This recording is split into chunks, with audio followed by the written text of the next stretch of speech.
Уважаемый господин премьер-министр, уважаемые коллеги, я очень рад нашей новой встрече после наших контактов по телефону, после личного общения в Сочи в начале августа текущего года. Ситуация в двустороннем плане, да, и многосторонне развивается достаточно активно. Хотел бы отметить, конечно, что проделана большая работа по гармонизации наших отношений по очень многим направлениям.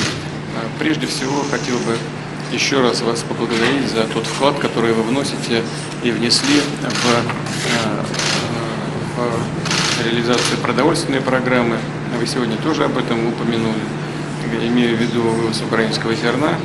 И будем надеяться действительно, что значительная часть его, пока этого не удается достичь, все-таки пойдет по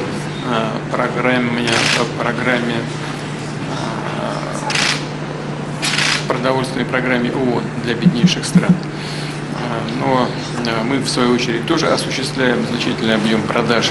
Хотел бы тоже вас проинформировать, наши эконом-операторы получили соответствующие сигнал о том, что они и нашу продукцию тоже могут вывозить через Турцию, имея в виду, что Турция является надежным партнером в этом плане и может обеспечить уверенные поставки через свою территорию во все страны мира, в том числе и в страны Азии, Латинской Америки, Африки, поскольку мы в основном туда и продаем. Мы в основном и продаем в эти страны.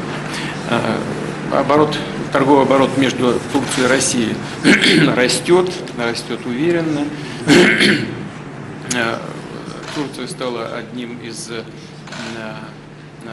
самых надежных маршрутов поставок наших энергоносителей, в том числе газа, не только для своих нужд, но и для стран Евросоюза.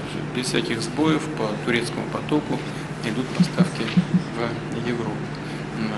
Штатно, в соответствии с графиком, реализуется проект атомной электростанции Акую.